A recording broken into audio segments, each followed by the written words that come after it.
দৃশ্য দুইটি ভালোভাবে লক্ষ্য করি।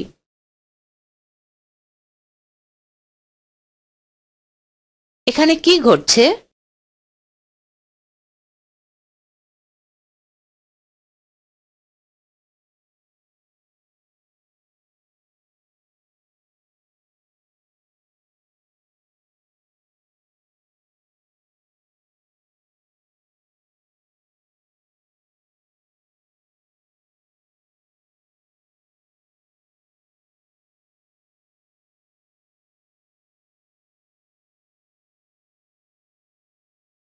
এখানে কি ঘটছে?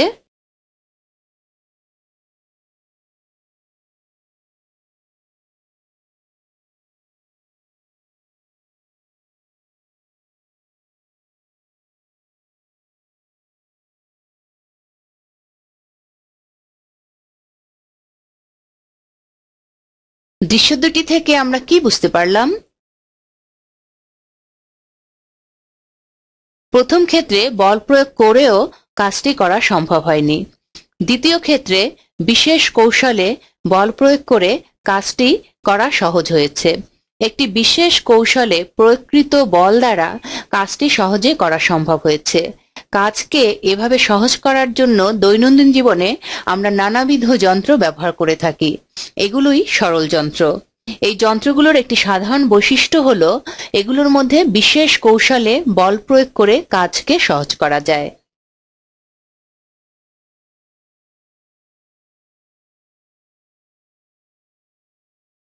আমাদের দৈনন্দিন জীবনে আমরা যে সকল সরল যন্ত্র ব্যবহার করি এমন দুটি যন্ত্রের নাম খাতায় লিখি।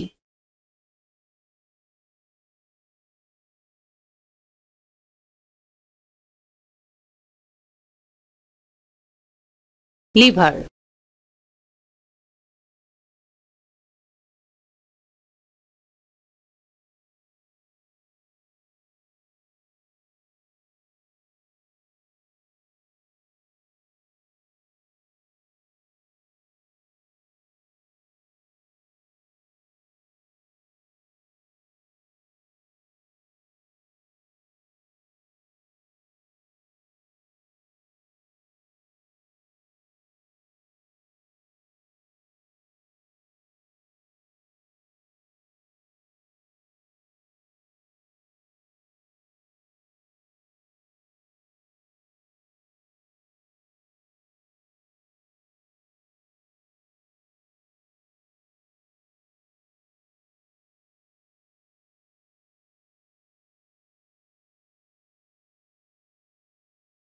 যে সকল সরল যন্ত্র একটি বিন্দুকে কেন্দ্র করে ঘোরে বা আবর্তিত হয় সে সকল সরল যন্ত্র হলো লিভার।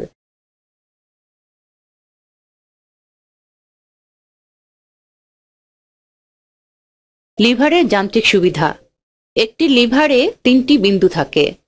যে বিন্দুকে কেন্দ্র করে ঘোরে তা হলো ফালক্রাম। যে বিন্দুতে কাজ হয় তা হলো ভারবিন্দু। যে বিন্দুতে বল প্রয়োগ হয় তা হলো বলবিন্দু। ফালক্রাম ও ভারবিন্দুর মধ্যবর্তী দূরত্ব হলো ভারবাহুর দৈর্ঘ্য। ফালক্রাম ও বলবিন্দুর মধ্যবর্তী দূরত্ব হলো বলবাহুর দৈর্ঘ্য।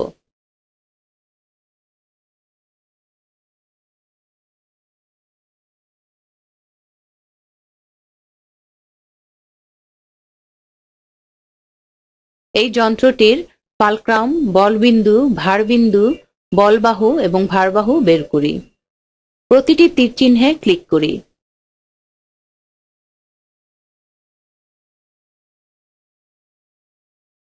বলবিন্দু, ভারবিন্দু, ফালক্রাম, বলবাহু, ভারবাহু।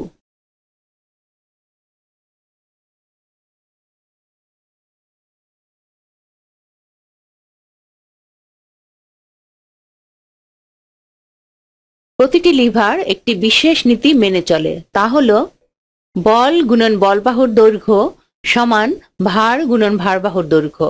অর্থাৎ লিভারের যান্ত্রিক সুবিধা হচ্ছে ভার ভাগ বল সমান হচ্ছে বলবাহুর দৈর্ঘ্য ভাগ ভারবাহুর দৈর্ঘ্য।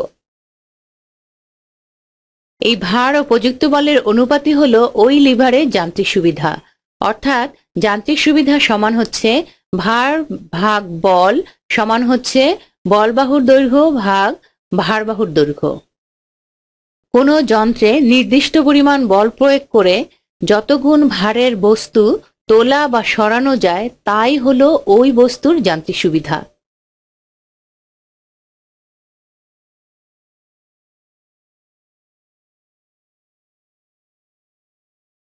দলে বসে প্রত্যেকটি যন্ত্রের ভার বল ও ফালক্রামের অবস্থান ভালোভাবে লক্ষ্য করে এদের তুলনামূলক আলোচনা করি। খালি ঘরে ক্লিক করি।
এই লিভারগুলোর বল ভার ও ফালক্রামের অবস্থান কি একই স্থানে?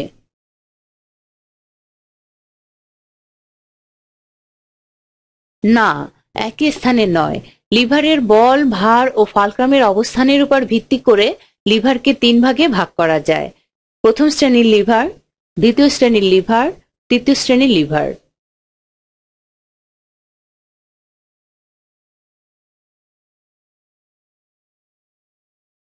প্রথম শ্রেণীর লিভার।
প্রথম শ্রেণীর লিভার। যে লিভারের ফালক্রাম মাঝে এবং বল ও ভার যথাক্রমে দুই পাশে থাকে সেই লিভারই প্রথম শ্রেণীর লিভার। যেমন নলকূপের হাতল, শাবল, কাঁচি, দাঁড়িপাল্লা, ঢেঁকি, প্লাস ইত্যাদি। এই যন্ত্রের ক্ষেত্রে ভার যত বেশি ফালক্রামের কাছাকাছি রাখা যাবে কাজ করা তত বেশি সহজ হবে।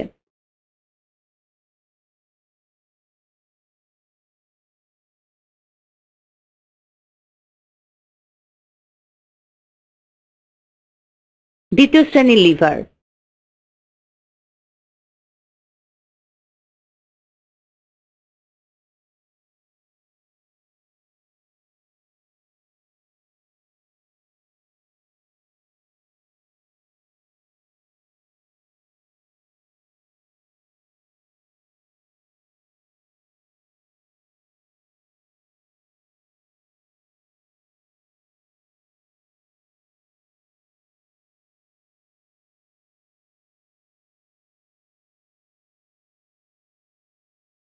দ্বিতীয় শ্রেণীর লিভার, যে লিভারের ভার মাঝে এবং বল ও ফালক্রাম যথাক্রমে দুই পাশে থাকে সেই লিভারই দ্বিতীয় শ্রেণীর লিভার।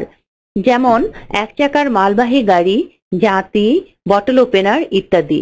এই যন্ত্রের ক্ষেত্রেও ভার যত বেশি ফালক্রামের কাছাকাছি রাখা যাবে, কাজ করা তত বেশি সহজ হবে।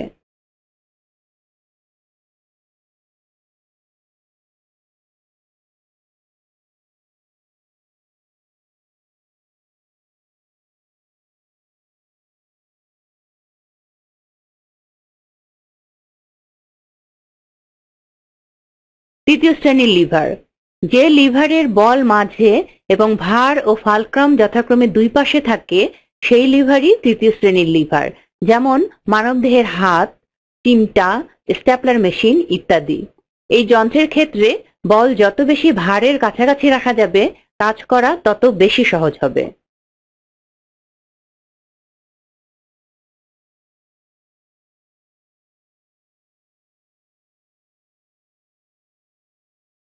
বল, ভার ও ফালক্রামের অবস্থানের উপর ভিত্তি করে যন্ত্রগুলোর শ্রেণীবিন্যাস করি। খালি ঘরে ক্লিক করি।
এই চিত্রগুলো সঠিক ঘরে বসিয়ে নিচের ছকটি পূরণ করি।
বিভিন্ন ধরনের লিভার। হাতুড়ি। একটি হাতুড়ির সাধারণত দুই প্রান্ত থাকে। এক প্রান্ত দিয়ে কাঠে লোহা ঢুকানো হয় এবং অন্য প্রান্ত দিয়ে কাঠ থেকে লোহা বের করা হয়। যখন হাতুড়ি দিয়ে লোহা বের করা হয় তখন এটি লিভার হিসাবে কাজ করে। এখানে হাত দিয়ে ধরা হয় বিধায় হাতটি ফালক্রাম। লোহা বের করা বাধা ভার হিসেবে কাজ করে। এছাড়া বলটি মাঝখানে কাজ করে, ফলে এটি তৃতীয় শ্রেণীর লিভার।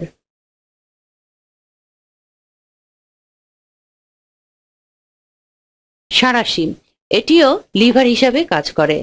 সাঁড়াশির যেখানে হাত দিয়ে ধরা হয় সে প্রান্তটিতে বল এবং যে প্রান্তটিতে কোনো বস্তুকে ধরে রাখা যায় সে প্রান্তটিতে ভার কাজ করে। এখানে ফালক্রামটি মধ্যে থাকে বলে এটি প্রথম শ্রেণীর লিভার। এটিতে ভারবাহুর দৈর্ঘ্য অপরিবর্তনীয়, তাই কেবল বলবাহুর দৈর্ঘ্য পরিবর্তন করে এর যান্ত্রিক সুবিধা পাওয়া যায়।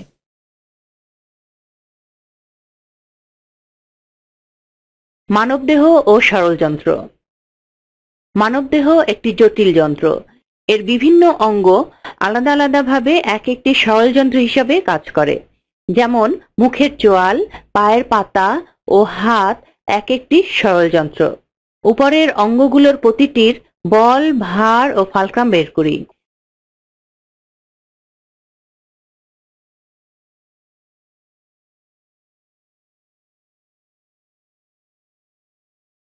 মুখের চোয়াল, পায়ের পাতা, হাত,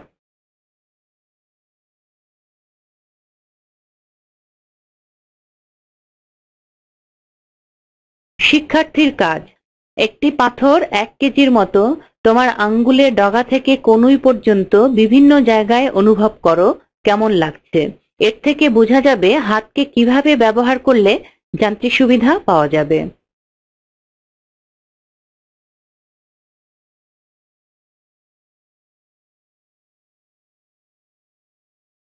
হেলানো তল।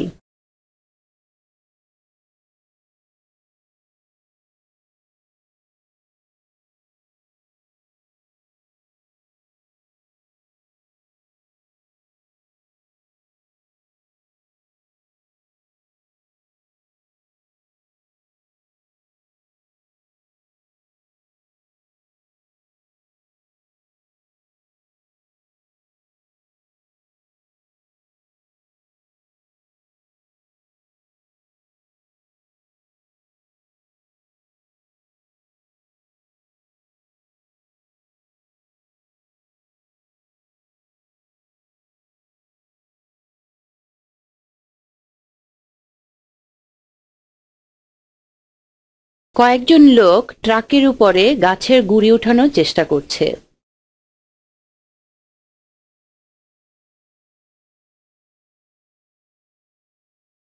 দৃশ্যগুলো ভালোভাবে পর্যবেক্ষণ করি, জোড়ায় আলোচনা করে লিখি কোন ক্ষেত্রে ট্রাকে সহজে কাঠের গুঁড়ি উঠানো গেছে, কেন।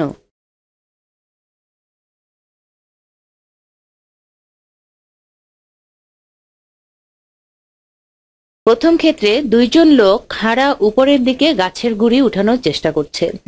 এর ফলে বেশি শক্তির প্রয়োজন হচ্ছে এবং গাছের গুঁড়িটি ট্রাকে তুলতে তাদের খুব কষ্ট হচ্ছে।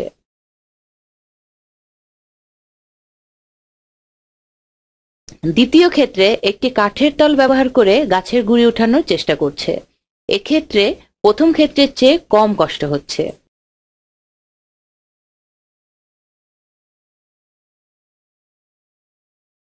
তৃতীয় ক্ষেত্রে কাঠের তলের দৈর্ঘ্য বাড়িয়ে ও উচ্চতা কমিয়ে গাছের গুঁড়ি উঠানোর চেষ্টা করছে।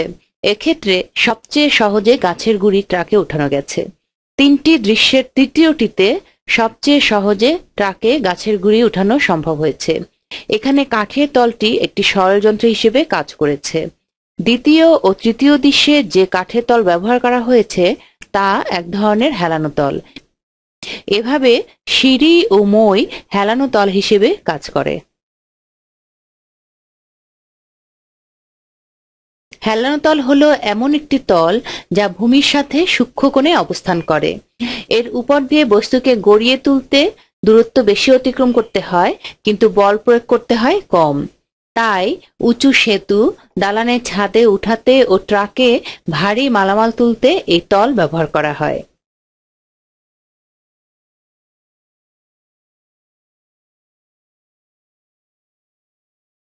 হেলানো তলের যান্ত্রিক সুবিধা হচ্ছে হেলানো তলের দৈর্ঘ্য ভাগ হেলানো তলের উচ্চতা, অর্থাৎ হেলানো তলের দৈর্ঘ্য যত বেশি হবে যান্ত্রিক সুবিধাও তত বেশি হবে।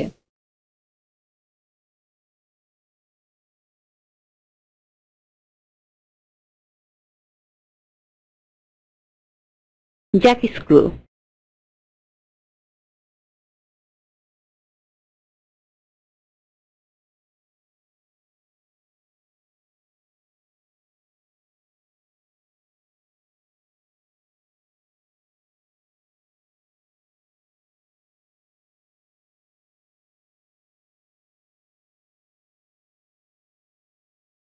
গাড়ির চাকা খোলার জন্য চাকার অংশ উঁচু করে রাখতে যে যন্ত্রটি ব্যবহার করা হয়েছে তার নাম কি?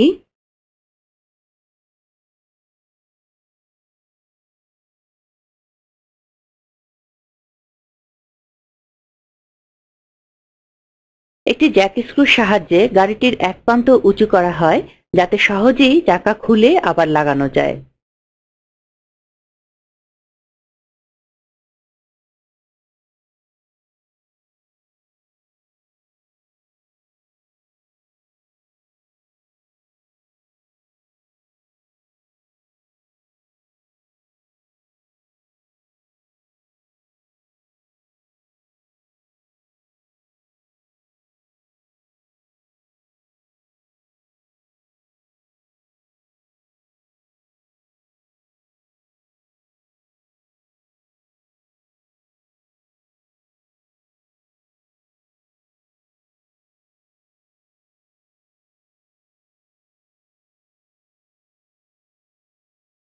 এসো আমরা দেখি একটি জ্যাক স্ক্রু কিভাবে কাজ করে।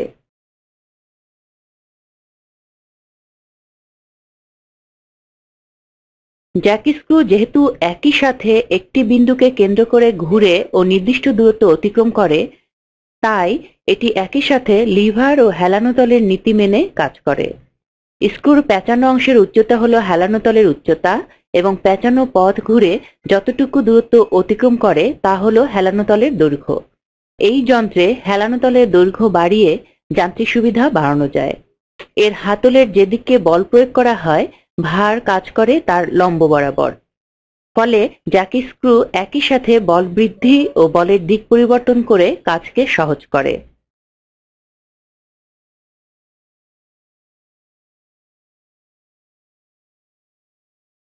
কপিকল।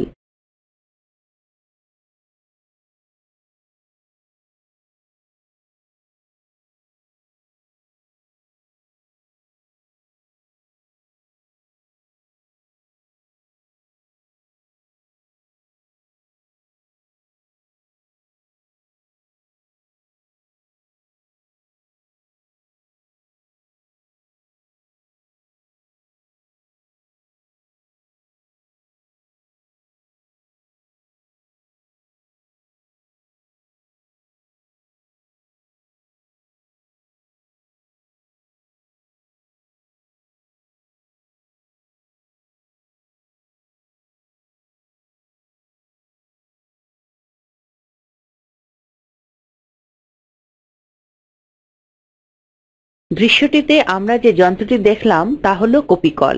এটি এক ধরনের সরল যন্ত্র। এতে একটি খাঁজ কাটা চাকতি থাকে যাতে একটি রশি দুই দিকে ঝুলিয়ে দেওয়া যায়। কপিকলটি একটি অক্ষদণ্ডকে কেন্দ্র করে ঘুরে যা একটি স্থির বস্তুর সাথে সংযুক্ত থাকে। এটি সচরাচর কোনো ভারী বস্তু উপরে উঠাতে বা কুয়া থেকে পানি উঠাতে, পতাকা তুলতে ব্যবহৃত হয়। এটি সাধারণত বল বৃদ্ধি করে না, বরং বলের দিক পরিবর্তন করে কাজকে সহজ করে।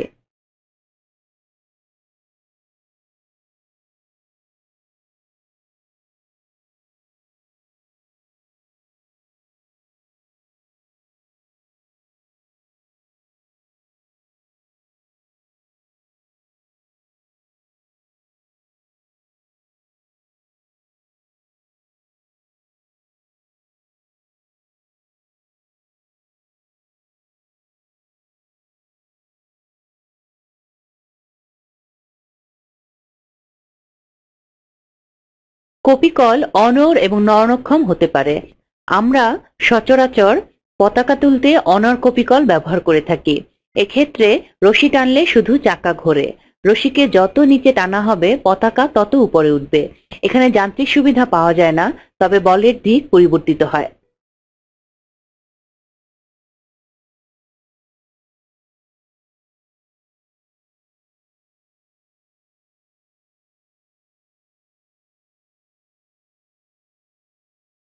চাকা ও অক্ষদণ্ড। দৃশ্যটিতে যে যন্ত্রটি ব্যবহার করে পানি তোলা হচ্ছে তার নাম চাকা অক্ষদণ্ড। এর বৃত্তাকার বড় অংশটিকে বলা হয় চাকা এবং দণ্ডাকার অংশটিকে বলা হয় অক্ষদণ্ড। চাকায় পেঁচানো রশির নিচের প্রান্তে বল প্রয়োগ করলে অক্ষদণ্ডের রশিটি অক্ষদণ্ডে পেঁচাতে থাকে, ফলে ওই রশির অপর প্রান্তে যে ভার ঝুলানো থাকে তা উপরে উঠতে থাকে। এজন্য এই যন্ত্র দ্বারা কাজ করা সহজ হয়। এটি একটি সরল যন্ত্র। এটি একই সাথে বল বৃদ্ধি ও বলের দিক পরিবর্তন করে কাজকে সহজ করে, ফলে এই যন্ত্রের যান্ত্রিক সুবিধা পাওয়া যায়।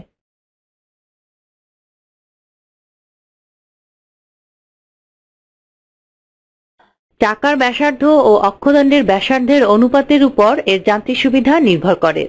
যদি চাকার ব্যাসার্ধ অক্ষদণ্ডের ব্যাসার্ধের 5 গুণ হয়, তবে 1 নিউটন বল প্রয়োগ করে 5 কিলোগ্রাম ভরের বস্তুকে উপরে উঠানো যাবে। মোটর গাড়ির হুইল, স্ক্রুড্রাইভার ইত্যাদি চাকা অক্ষদণ্ডের মতো কাজ করে।